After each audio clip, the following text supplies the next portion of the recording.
नमस्कार, देश की बात में हाजिर है और पहले बात बलात्कारियों को मिली रिहाई की। एक गर्भवती महिला के सामूहिक बलात्कार और उसकी छोटी सी बच्ची की 3 साल की बच्ची की हत्या के मामले में उम्र कैद की सजा पाए 11 दोषियों की रिहाई का मामला आज सुप्रीम कोर्ट में सुना गया है। कोर्ट ने सुनवाई के बाद गुजरात सरकार, केंद्र और दोषियों से जवाब मांगा है। सुप्रीम कोर्ट ने कहा है कि जांच करेंगे कि नियमों का पालन हुआ या नहीं। ये गलत है कि हमारे आदेश पर रिहा किया गया। हमने नियमों के मुताबिक विचार करने को कहा था।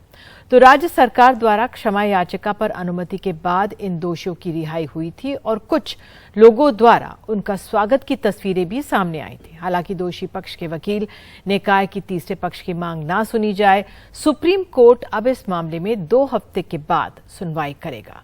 इस मामले में एक अहम याचिकाकर्ता हैं सुभाषिनी अली, हमारे साथ जुड़ी हुई हैं याचिकाकर्ता हैं। बहुत बहुत धन्यवाद सुभाषिनी जी समय निकालने के लिए। आज आप लोग कोर्ट में मौजूद थे। शुक्रिया। और शुक्रिया जी, आप लोग आज कोर्ट में मौजूद थे। ये मामला ही ऐसा था, इतना जघन्य था और सबसे पीड़ादायी ये था कि जिस तरह से ये दोषी जो थे ये बाहर निकले, उनका स्वागत हुआ।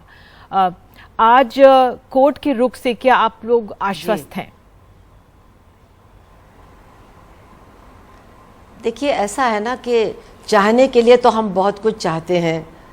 हमने सोचा था कि आज सुनवाई होगी तो बहुत कुछ हमारी उम्मीदें थी, लेकिन मैं इतना कह सकती हूँ कि जो एक डर था कि न्याय का दरवाज़ा शायद बंद हो जाएगा और हम लोग आगे बढ़ नहीं पाएंगे, वैसा नहीं हुआ। जो वहाँ पर बहस हुई, जो वहाँ पर बातें आईं, तो जो बेंच था और जो मतलब मुख्य न्यायाधीश थे रमन्ना जी, उन्होंने कहा कि इस कोर्ट ने वो मामला भेजा गुजरात सरकार और गुजरात हाई कोर्ट के पास, लेकिन उनको ये निर्देशित नहीं किया गया कि आप इनकी रिहाई कर ही दें। तो ये एक बात थी जिससे हम लोगों को कुछ राहत मिली। और फिर उसके बाद जब हमारे वकील की तरफ से भी काफ़ी बातें रखी गईं, तो कम से कम कोर्ट ने हमारे इस पिटीशन को सुना, उसको स्वीकार किया और गुजरात सरकार को नोटिस भी भेजने का फ़ैसला लिया। और इसके साथ साथ हम लोगों ने भी कहा कि हाँ ठीक है, हमारी तरफ से भी जो ये 11 अपराधी हैं उनको भी नोटिस दी जाएगी, उनको भी मौका दिया जाएगा। और उसके बाद कोर्ट ने कहा कि जल्द से जल्द अगली सुनवाई होनी चाहिए, 2 हफ्तों के अंदर होनी चाहिए।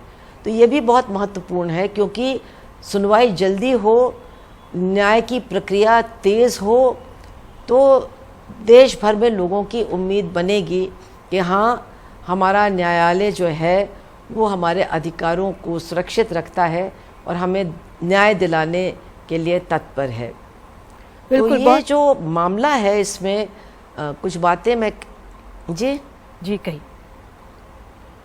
जी। सुहासिनी जी, आप पूरी कीजिए अपनी बात, फिर मैं आपसे सवाल पूछूंगी। जी हाँ, तो ये जो आज बात हुई उसमें मैं थोड़ा सा बताना चाहूँगी कि ये मामला काफ़ी पेचीदा है। अगर इसको सिर्फ तकनीकी तौर पर देखा जाए तो गुजरात सरकार कह सकती है कि उसने जो फ़ैसला लिया वो न्याय संगत है, लेकिन इसमें कुछ चीज़ें हैं जिनको लेकर के हम लोगों ने चिंता व्यक्त की कि उन्होंने जिस तरह से इस फैसले पर पहुंचने का काम किया है उसमें हम लोगों को कुछ विसंगतियां दिखाई देती हैं। जैसे कि जो इन अपराधियों को सज़ा सुनाने का काम था वो महाराष्ट्र में सीबीआई कोर्ट ने लिया, और उस कोर्ट के जो न्यायाधीश थे साल्वी साहब, उन्होंने बहुत स्पष्ट तौर से कहा है कि मुझसे गुजरात सरकार या गुजरात हाई कोर्ट ने किसी तरह से कोई राय नहीं ली और मेरे ख्याल से ये उनका फ़ैसला बिल्कुल ही गलत है, हर तरह से गलत है।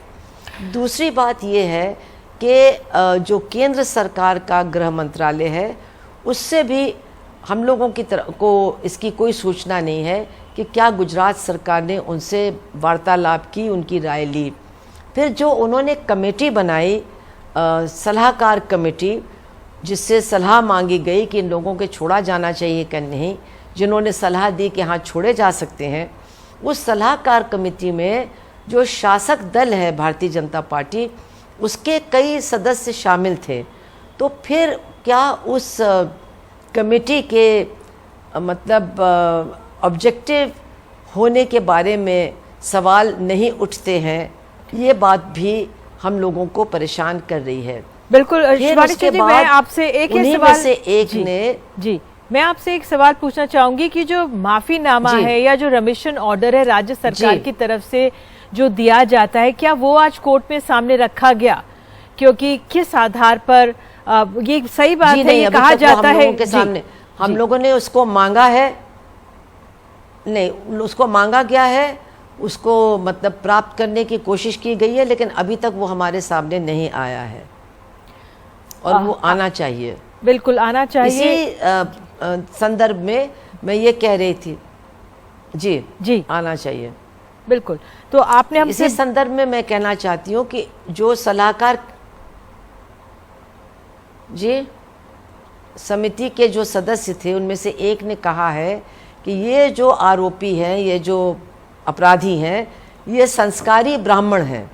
तो ये बात जो है ये बहुत परेशान करने वाली बात है कि क्या हमारे देश में अब न्याय का आधार जो पीड़ित पक्ष है उसकी जात और उसके धर्म को लेकर के न्याय उसको दिया जाएगा, और जो अत्याचारी है, जो मतलब अपराधी है, क्या उसकी जात और उसके धर्म को देखते हुए उसके साथ नरमी बरती जाएगी, या उसको एक तरह से ये जो कानून है उससे फ़ायदा पहुंचाया जाएगा? ये बहुत अहम सवाल है। लेकिन तो जिस तरह आज से इन लोगों बिल्कुल का आपने महिमा हमसे मंडन बात हुआ, की सुभाषिनी जिस जी, तरह से और इन लोगों को नायक के रूप में जी, और जिस तरह से आपने कहा कि न्याय के दरवाजे खुले हुए हैं और पूरी इस बात से राहत है कि सुप्रीम कोर्ट इस पूरे मामले को सुन रहा है, ये अपने आप में राहत है। आप जुड़िए हमारे साथ, बहुत बहुत धन्यवाद आपका जुड़ने के लिए, समय निकालने के लिए। और शुक्रिया शुक्रिया। देश की बात में अब आगे बढ़ेंगे हम, और हरियाणा से जुड़ी हुई खबर। हरियाणा में की आप जानते हैं बीजेपी की जो नेता हैं सोनाली फोगाट की मौत के मामले में, जिसे परिवार हत्या बता रहा है, पुलिस ने अब जाकर एफआईआर दर्ज कर ली है। पोस्टमार्टम रिपोर्ट में जब कहा परिवार ने तब ये कार्रवाई हुई है। पोस्टमार्टम रिपोर्ट में चोटों की बात सामने आई है। सोनाली के जिस्म पर चोट के निशान बताए जा रहे हैं और परिवार के कहने पर ही परिवार कहता रहा है कि ये हत्या हुई है। और इस पर हम बता दें आपको, हमें बताया जा रहा है उनके भाई हमारे साथ मौजूद हैं इस समय वतन ढाका। उनके भाई हमारे साथ हैं। बहुत बहुत आप जुड़े हमारे साथ वतन। बहुत दुखद समय है आपके परिवार के लिए और इस दुखद खबर में मैं आपसे बात कर रही हूं। अब ये कहा जा रहा है कि पहले एफआईआर नहीं हो रही थी, लेकिन आप लोगों ने जोर दिया तब एफआईआर हुई है। क्या आप बीती है आप बता सकते हैं दर्शकों को? भाई यहाँ को गोवा गया, वहाँ 7:30 बजे पहुंचा जी 23 तारीख को, और अगले दिन वो वहाँ थाने में गया। वहाँ जाने के बाद पुलिस वालों ने ये कहा भी हम फिर जब लॉन्च करेंगे पोस्टमार्टम की रिपोर्ट आएगी उसी के आधार पर। लेकिन भाई और जो हमारे थे उसी बात पर डटे रहे कि पहले आप एफआईआर लॉन्च करो, हमें शक है हमारी सोनाली की हत्या हुई है, लेकिन वो करे पोस्टमार्टम की रिपोर्ट के बाद ही हम आपकी एफआईआर दर्ज करेंगे। इस चक्कर में 2 दिन निकल गए वहाँ से। आज पोस्टमार्टम हुई है, पोस्टमार्टम में रिपोर्ट भी आ गई है, उनको चोट के निशान भी मिले हैं और जहर भी दिया गया है। जी, पोस्टमार्टम में आप कह रहे हैं कि चोट के निशान है और जहर भी दिया गया है, और क्या कहा गया है इस पोस्टमार्टम रिपोर्ट में? मेरे भाई, छोटा भाई है वहाँ, उससे बात हुई है, मैंने रिपोर्ट देखी नहीं अभी। उन्होंने बताया कि उनके शरीर पे काफ़ी चोट के निशान है, लात मुक्कों से मारा गया, डंडों से उनको तड़फा तड़फा के मारा गया। बहुत दुखद है ये जो जानकारी आप हमें दे रहे हैं। वहाँ पर किस तरह की मदद आप लोगों को मिल रही है और आप लोगों का शक किस पर है? और मैंने 2 लोगों के नाम दिए गए हैं, भाई ने कहा उनको अरेस्ट कर लिया गया है, सुधीर सांगवान, सुखविंदर सांगवान।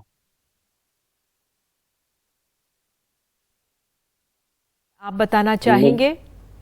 हाँ जी, 2 लोगों के नाम लिखे, दोनों को पुलिस ने अरेस्ट कर लिया गया। मैं ये जानना चाह रही थी वतन, क्या कारण इसके पीछे हो सकता है? क्या परिवार में या आपकी बहनों को क्या कारण लग रहा है ये जो अंजाम दिया गया है? तो वही बता पाएंगे उन्होंने क्यों हत्या की है, किस लिए की है जी। जब उनका फोन आया मेरे पास सुबह 23 तारीख को, उन्होंने कहा भी हार्ट फेल होगा, मेरा मन नहीं मानता था भी सिस्टर का हार्ट फेल हो सकता है। और उनके अलग अलग बयान देने, हमने जितनी बार उनसे संपर्क किया तो हर बार उस पीए ने अलग अलग बयान दिए। मैं शक तो था ही पहले, इसलिए हम बार बार मांग कर रहे थे एफआईआर लॉज हो और फिर बाद में पोस्टमार्टम। और अब पोस्टमार्टम की रिपोर्ट भी आ गई है। बिल्कुल। और आपकी एक बहन की भी हमने बात सुनी थी, वो कह रही थी उनके पेट पे कुछ लगा था कि खाने में भी कुछ दिया गया है। अब आप जहर की बात भी कह रहे हैं। हाँ जी। आपकी क्या सोनाली से बात हुई थी? आखिर में कब हुई थी उनसे बात? जी, मेरी माँ से बात हुई थी, मैं तो उनके पास ही बैठा हुआ था। माँ को ही बता रही थी कि उनको कुछ प्रॉब्लम हो रही है खाने के बाद।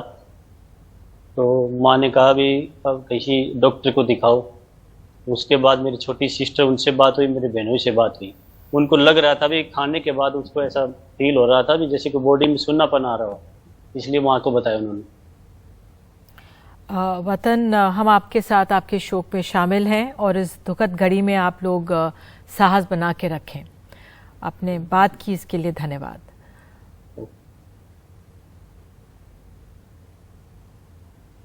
और अब सीधे मैं अपने सहयोगी मोहम्मद गजाली के पास चलूंगी। गजाली, बहुत दुखद था भाई से ये सब सुनना, और अब जिस तरह से पोस्टमार्टम रिपोर्ट में वो कह रहे हैं चोट के निशान भी आ रहे हैं और जहर की बात भी सामने आई है। वाकई में जिस तरह से परतें खुल रही हैं, बहुत परेशान करने वाली खबरें हैं ये।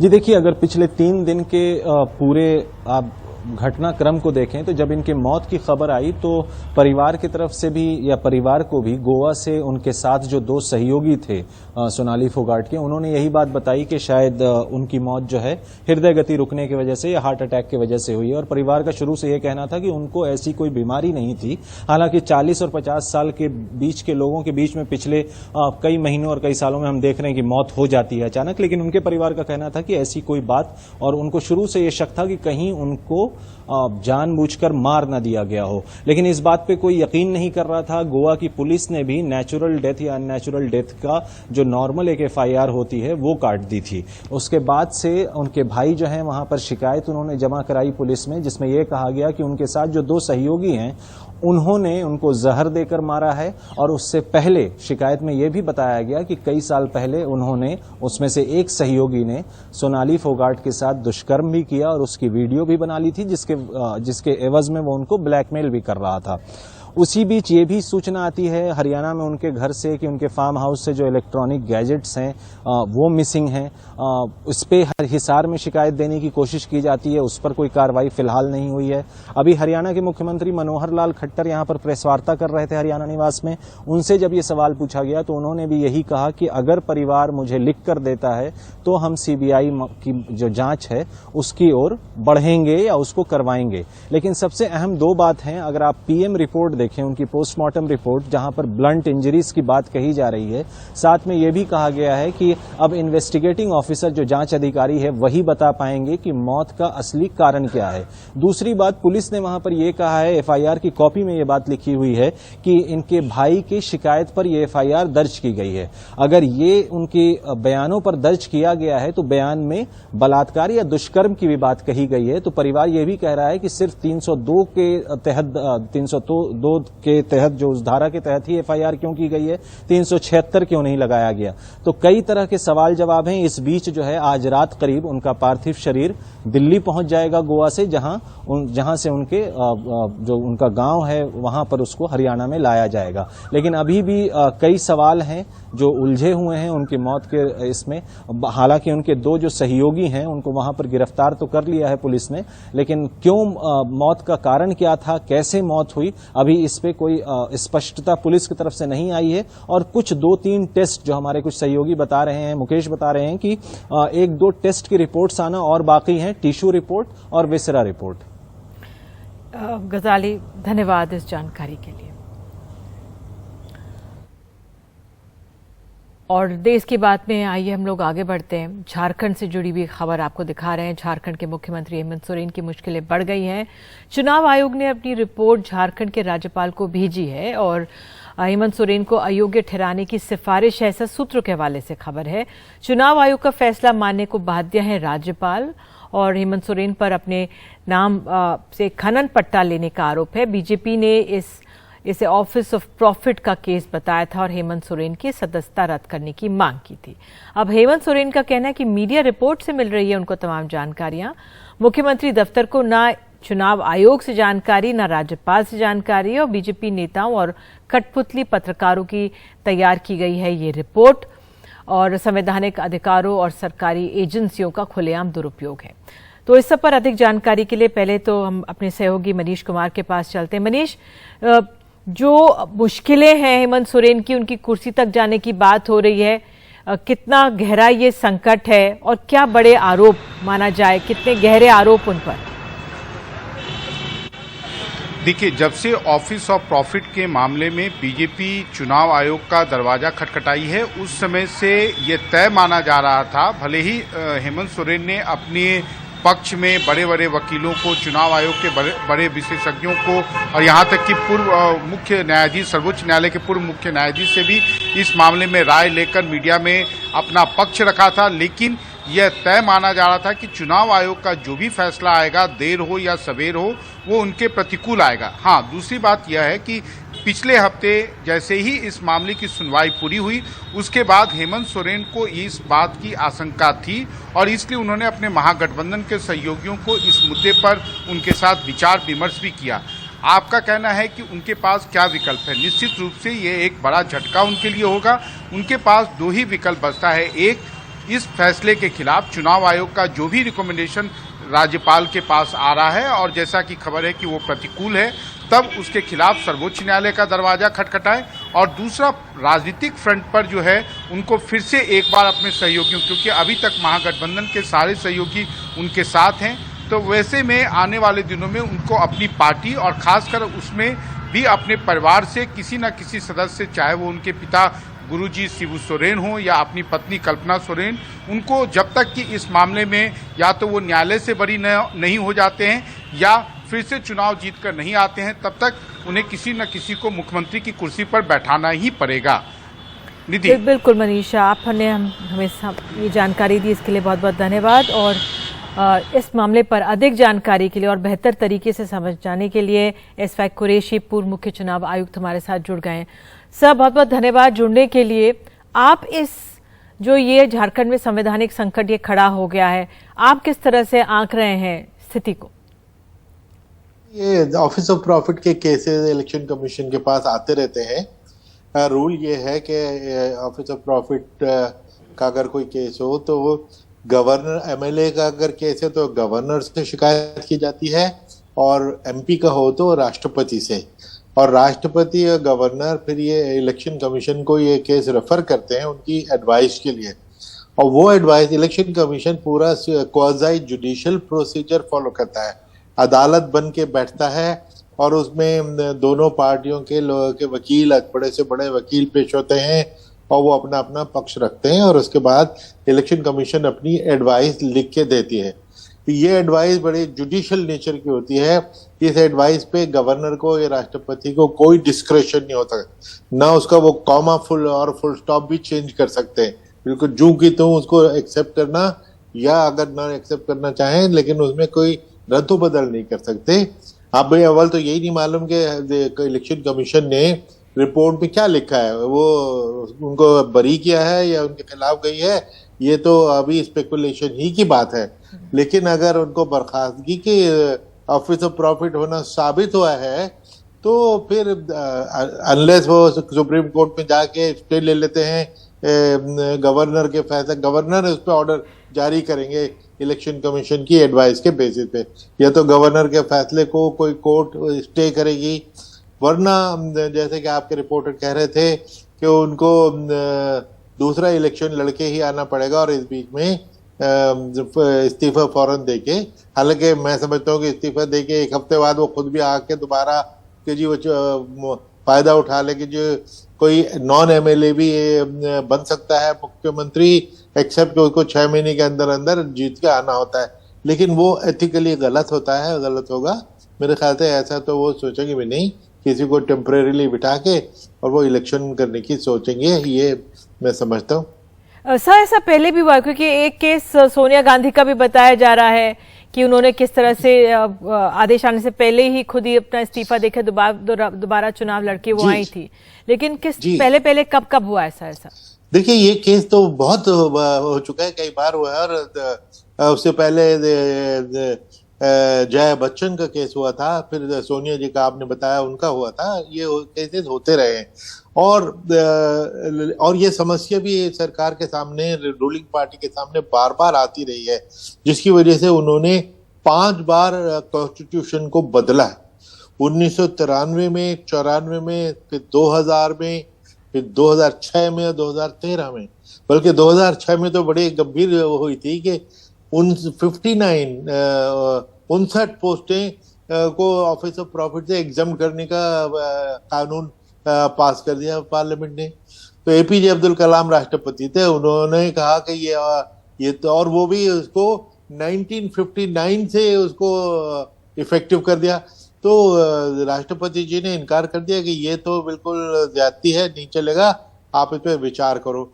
पार्लियामेंट ने उसको पे विचार करके जू का तो वही दोबारा पास कर दिया ना। कॉन्स्टिट्यूशन ये कहता है कि अगर लोकसभा वही चीज दोबारा पास कर देती है तो राष्ट्रपति बाधक है कि उसको साइन करें, लेकिन वो खुश नहीं थे। वो उसके बावजूद उन्होंने हफ्ता 10 दिन 2 हफ्ते लगा दिए और सरकार पैनिक करने लगी, क्योंकि इस बीच में अगर वो उसको एग्जामिशन ना मिलती तो 22 एमपी का केस चल रहा था, जिसमें स्पीकर साहब भी शामिल थे, शोभनाथ चैटर्जी, उन सबको रिजाइन करना पड़ता। सरकार माइनॉरिटी में चली जाती, सरकार गिर जाती, बड़े सीरियस कॉन्सिक्वेंसेस थे, तो सरकार पैनिक में थी। उस वक्त प्रधानमंत्री जी मनमोहन सिंह राष्ट्रपति से वो मिले और उन्होंने कहा कि साहब मैं बातचीत हुई, उन्होंने कहा कि अच्छा ऐसा करता हूं, मैं एक जॉइंट पार्लियामेंट्री कमेटी में बना देता हूं, वो इसको डिटेल में इस मसले को समझ लेगी।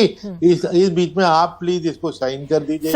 तो एक आखिर सवाल जिसका संक्षेप में आंसर मेरे पास समय नहीं है, कि अब हेमंत सोरेन कह रहे हैं कि भाई संवैधानिक अधिकारों एजेंसियों का दुरुपयोग हो रहा है, लेकिन दूसरी तरफ बीजेपी का ये कहना है कि भाई आपको डिस्क्लोज करना चाहिए था कि आपके पास माइंस है, आपने नहीं बताया। बीजेपी ये कह रही है कि आपने अपने आप को पट्टे दे दिए नहीं। लेकिन एक बीजेपी के नेता, उन्होंने तो बहुत पहले ही 4-5 दिन पहले ट्वीट कर दिया था जोहार और झारखंड में काम हो गया। तो ये जो पॉलिटिक्स बीच में राजनीति जिस तरह से आई है, क्या चुनाव आयोग का उस पर भी कुछ असर पड़ेगा या किस तरह से आप वो देख रहे हैं? नहीं, मैं नहीं समझता कि चुनाव आयोग इससे प्रभावित होगा, क्योंकि उसको उनकी तो जुडिशियल प्रोसीडिंग्स होती हैं। जो बीजेपी ने या किसी ने कहना है, उन्होंने अदालत में जाके, यानी इलेक्शन कमीशन की अदालत में जाके बड़े बड़े वकीलों द्वारा अपना केस पेश किया हुआ है, और शिबू सोरेन के लॉयर ने उनको डिफेंड किया है। और ऑफिस ऑफ प्रॉफिट में कोई दफ्तर और पद ही नहीं होता, लेकिन अगर कोई सरकारी कॉन्ट्रैक्ट किसी ने ले रखा है, वो भी ऑफिस ऑफ प्रॉफिट में की डेफिनेशन में आता है। और इन पे इल्जाम यही था कि इन्होंने कोई कॉन्ट्रैक्ट कोई ले लिया, ये क्या हुआ। तो इसलिए मुझे नहीं लगता कि इलेक्शन कमीशन के क्या कोई पॉलिटिक्स का स्कोप है, और ये इल्जाम थोड़ा रेकलेस लगता है। बिल्कुल, आप जुड़े हमारे साथ सर, बहुत बहुत धन्यवाद। तो वाकई में देखना होगा कि राज्यपाल कब साफ करते हैं कि झारखंड में क्या स्थिति है। बहरहाल देश की बात में हम एक ब्रेक ले रहे हैं और आपको बताएंगे कि हमारे किसान, धान के किसान क्यों परेशान हैं, बौना पौधे हो रहे हैं। एक रिपोर्ट।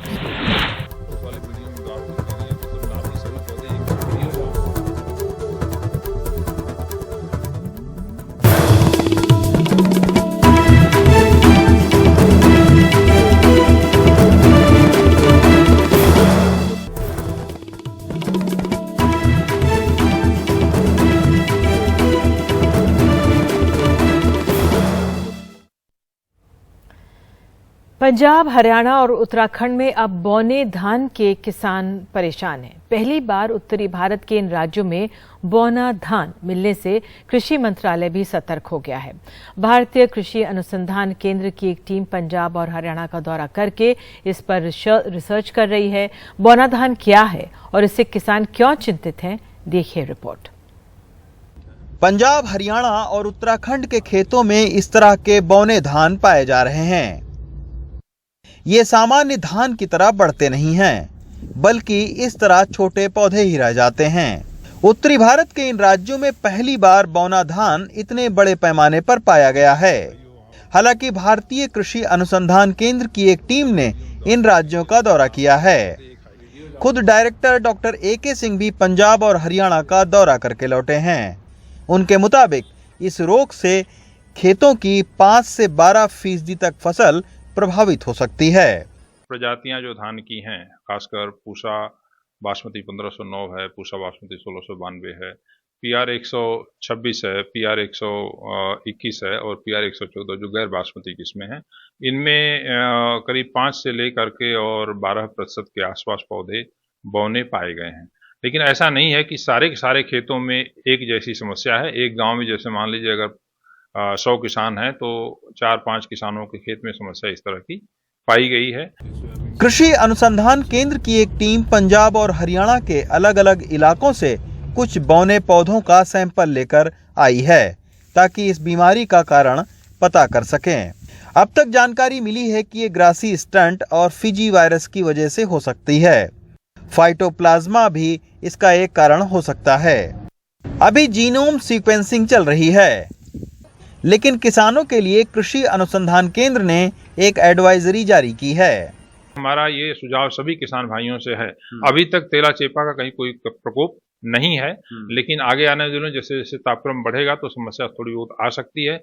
इसलिए किसान भाइयों से अनुरोध है कि वो सावधानी के तौर पर जब ही उनको कहीं भी तेला चेपा दिखना शुरू होता है ब्राउन कांठा पर, तो अपने खेत में तुरंत जो है दवाओं का छिड़काव करें। कई सारी दवाएं हैं जिसमें ओसिन है, टोकेन है, चेस है, ये इस कीड़े को कंट्रोल करते हैं और कीड़े के माध्यम से ही विषाणु जो है एक पौधे से दूसरे पौधे में जाएगा। फिलहाल इस रोग पर रिसर्च करके वैज्ञानिक इसका निदान खोजने में जुटे हैं। अब तक इस तरह की समस्या दक्षिणी भारत में पाई जाती थी, लेकिन इस बार पहली बार इतने बड़े पैमाने पर धान के खेतों में बौने पौधों की समस्या हरियाणा, पंजाब और उत्तराखंड जैसे राज्यों में देखने को मिली है। गनीमत बस इस बात की है कि ये जो समस्या है ये उत्तर प्रदेश, बिहार, झारखंड, पश्चिम बंगाल और पूर्वोत्तर के राज्यों में नहीं पाई गई है। दिल्ली से रवीश रंजन शुक्ला, NDTV इंडिया। और बात अब तेलंगाना की। तेलंगाना में बीजेपी के विधायक T राजा को दोबारा गिरफ्तार कर लिया गया है। बीजेपी ने उन्हें पैगंबर पर भड़काऊ बयानों के कारण सस्पेंड भी किया था, लेकिन वो जल्द बेल पर बाहर आ गए। अब T राजा का एक और वीडियो सामने आया है जिसमें उसने राज्य में सांप्रदायिक माहौल का हवाला दिया है। T राजा की गिरफ्तारी के बाद भी हैदराबाद में तनाव बना रहा, विरोध प्रदर्शन होते रहे। इस नए वीडियो में उसका कहना है कि तेलंगाना पुलिस एक कठपुतली है।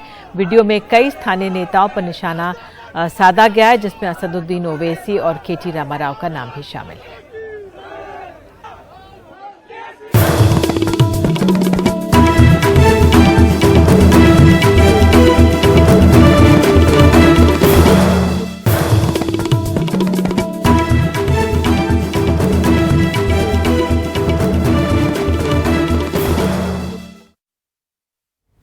मरीजों का इलाज करने वाले all India institute of medical sciences के डॉक्टर्स बीमार होने के कगार पर हैं। दिल्ली के एम्स के मेस में गंदगी, कीड़े और सड़ी गली सब्जियों की शिकायत रेजिडेंट डॉक्टर्स एसोसिएशन ने की है। Food safety and standard authority of India तक ने कहा है कि खाना खाने लायक नहीं है, पर प्रशासन सुन नहीं रहा, जबकि शिकायत साल भर से हो रही है। कीड़े रेंग रहे हैं, जहाँ रोटी बन रही वहाँ छिपकली रेंग रही है, और जो रायता वहाँ पे कीड़े मतलब ऐसे बुलबुला रहे हैं। तो साफ सफाई की तो बात है ही नहीं। इतना अनहेल्दी खाना हम लोग खा रहे थे, हम लोग बीमार पड़ रहे थे, हमें पता ही नहीं चल रहा था। मतलब मुझे अपने आप को दुख हो रहा है कि मैं इंडिया के टॉप इंस्टीट्यूट में काम कर रहा हूँ। ये तकलीफ दिल्ली के एम्स के डॉक्टरों की है। मेस के बाहर गंदगी से स्वागत, भीतर आलू की बीमार हालत और प्याज की ऐसी क्वालिटी, वो भी तब जब साफ सफाई को लेकर शोर हो चुका है। अब से पहले सड़ी गली सब्जियां, कीड़े और मरे हुए चूहे तक इस मेस में निरीक्षण के दौरान मिल चुके हैं। फिलहाल हम एम्स के एक मेस में हैं, 7 नंबर मेस इसको कहा जाता है। चीजें यहाँ पर चल रही हैं, जो लोग काम करने वाले लोग हैं वो काम कर रहे हैं। लेकिन इतनी शिकायतें और शोर के बाद भी स्थिति क्या है, ये इस तरीके का आलू अब भी यहाँ पर मौजूद है, देखिए। और प्याज आप देखिए, कीड़े फिलहाल नहीं है यहाँ पर, कीड़ों की तस्वीरें हैं लेकिन कीड़े फिलहाल नहीं, लेकिन ये प्याज आप देखिए। एडमिनिस्ट्रेशन से ये रिक्वेस्ट करते हैं कि जब हम एक देश के जो सर्वोत्तम जो हॉस्पिटल है उसमें जब हम अपना दिल से पूरा 100% मरीजों के लिए देते हैं, तो कम से कम हम इतना तो डिजर्व करते हैं कि एक इज्जत से खाना खा ले दो टाइम की। एम्स की रेजिडेंट डॉक्टर्स एसोसिएशन पिछले साल भर में कई बार शिकायत कर चुकी है, पर बात अनसुनी हुई तो food safety and standards authority of India की टीम भी आई और यहाँ का खाना नहीं खाने लायक करार दिया, लेकिन प्रशासन को उस पर भी एतबार नहीं। यहाँ की resident doctor association, student association, SYS association and पसाई के भी लोग इस इंस्पेक्शन के पार्ट बने, सिक्योरिटी ऑफिसर्स पार्ट बने एंड मिनट्स ऑफ मीटिंग के साथ रिटर्न में ये हुआ कि ये खाना जो खाने के लायक नहीं है, किसी के भी खाने लायक ये खाना नहीं है, इसको तुरंत एक्शन लिया जाना चाहिए। ये सब करके हमने मेस को तुरंत बंद करना चाहा। 1 घंटे बाद पता लगता है कि मेस को वापस खोल दिया गया। हमने जब एम्स का पक्ष जानने को लेकर hostel superintendent doctor Sandeep Agarwal से बात की तो उन्होंने कहा कि मेरे पास बताने को कुछ भी नहीं। व्यवस्था बीमार है और डॉक्टर लाचार, ये उस अस्पताल का हाल है जहां तमाम जगहों से मिली नाउम्मीदी उम्मीद में बदलती है, पर इलाज करने वाले डॉक्टर यहां बीमार होने के कगार पर हैं। यह हालत तब है जब केंद्रीय स्वास्थ्य मंत्री खान पान को लेकर तमाम दावे करते हैं, पर उन दावों का मानो यहां दम निकल रहा हो। नई दिल्ली से परिमल कुमार, NDTV इंडिया।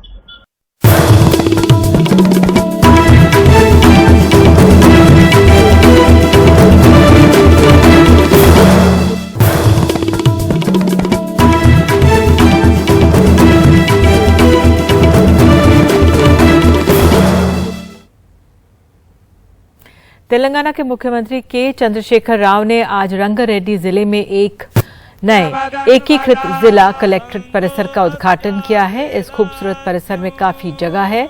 असरदार प्रशासन और लोगों की सहूलियत के लिए राज्य सरकार ने जिलों पर उनका रीऑर्गेनाइजेशन शुरू कर दिया है। 33 नए जिले बनाए गए हैं और लोगों की सुविधा के लिए सभी विभागीय कार्यालय नए इंटीग्रेटेड डिस्ट्रिक्ट ऑफिस कॉम्प्लेक्सेस में लाए जा रहे हैं।